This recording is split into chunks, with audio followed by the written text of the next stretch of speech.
नमस्कार। आज की कहानी का शीर्षक है अनोखी शर्त। सूर्यकांत नाम का एक राजा था। उसकी एक पुत्री थी जिसका नाम था रूपमती। राजकुमारी बचपन से ही चतुर और बहुत बुद्धिमान थी। राजकुमारी जब बड़ी हुई तो राजा को उसके विवाह की चिंता सताने लगी। राजा चाहते थे कि रूपमती को एक ऐसा वर मिले जो चतुराई और बुद्धिमत्ता में उससे काफ़ी तेज हो। राजा ने दूर दूर के राज्यों में ऐसे सुयोग्य वर की खूब तलाश कराई। बरसों बीत गए, परंतु राजा सूर्यकांत अपनी पुत्री के लिए जैसा वर चाहते थे वैसा नहीं मिला। एक दिन राजा उदास अपने बगीचे में टहल रहे थे कि अचानक उनकी दृष्टि बगीचे के ठीक बीच में बने एक सरोवर पर पड़ी। सरोवर में एक सैनिक नहा रहा था। उसके वस्त्र शस्त्र सरोवर के तट पर रखे थे। राजा सूर्यकांत को सैनिक की इस धृष्टता पर बहुत क्रोध आया। उन्होंने तुरंत उसे अपने पास पकड़कर बुलवाया और गुस्से में तमतमाकर पूछा, तुमने राजमहल के सरोवर में स्नान करने का साहस कैसे किया? सैनिक ने सिर झुकाए हुए कहा, महाराज, मुझसे गलती हो गई। मेरी इस गलती के लिए मुझे क्षमा करें। वैसे मैं आपकी चिंता को दूर करने के लिए आपसे मिलना चाहता था, किंतु जब भी मैं आपके पास आने का प्रयत्न करता तभी सुरक्षा कर्मियों द्वारा भगा दिया जाता था।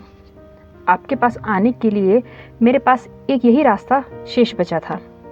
राजा सूर्यकांत सैनिक की इस चतुराई पर बहुत प्रसन्न हुए।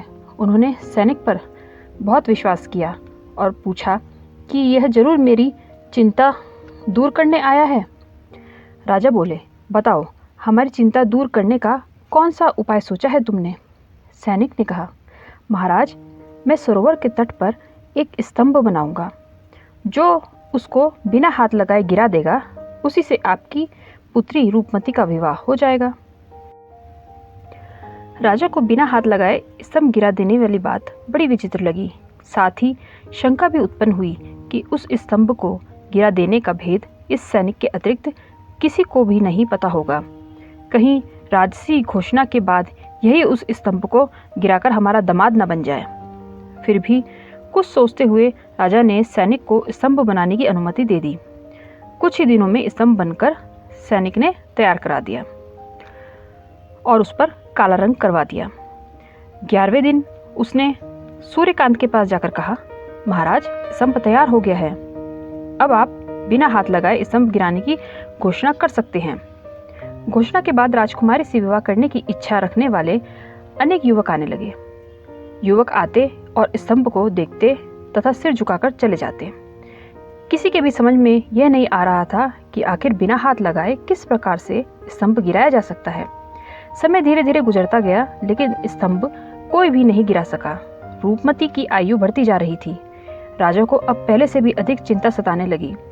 एक दिन उन्होंने देखा कि बगीचे में एक रूपवान किशोर आया। धीरे धीरे कदम बढ़ाता हुआ वह सरोवर में बने स्तंभ के पास पहुंचा। थोड़ी देर में वह उसे देखता रहा, फिर उसके पास एक वृक्ष से एक टहनी तोड़ी, उसे सरोवर के पानी में डुबोकर उस पर फिराया, फिर उसके पत्ते चबाने लगा। राजा ने उस युवक के पास पहुंचकर उससे कहा, क्या तुम बिना हाथ लगाए ये स्तंभ गिरा सकते हो? उस युवक ने हाँ में अपना सिर हिला दिया।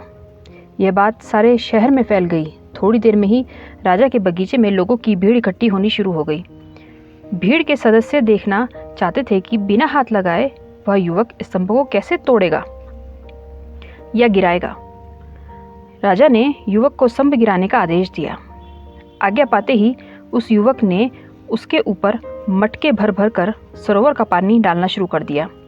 2 दिन तक लगातार पानी डालने पर पूरा स्तंभ गलकर बह गया। राजा मुस्कुरा उठे। लोग उस युवक की जय जयकार करने लगे। राजा ने अपनी पुत्री रूपमती के विवाह की घोषणा कर दी। विवाह हो जाने के बाद जब दोनों आशीर्वाद लेने राजा के पास गए तो राजा ने पूछा, बेटा, तुम कोई भी हो, बुद्धिमान और चतुर हो, मुझे केवल एक बात बता दो कि उस स्तंभ को गलाकर गिराने का रहस्य तुम्हें किसने बताया? स्वयं उस स्तंभ ने, युवक ने उत्तर दिया। वह स्तंभ ईंट पत्थर का नहीं, नमक के ठोस टुकड़ों से बना था। उसकी गंध से ही मुझे उस बात की शंका हो गई थी। बस आपका आदेश मिलते ही मैंने पानी डालने लगा और वह बह गया। ये कहानी आपको कैसी लगी कमेंट बॉक्स में ज़रूर बताएं और चैनल को सब्सक्राइब करें। Thank you.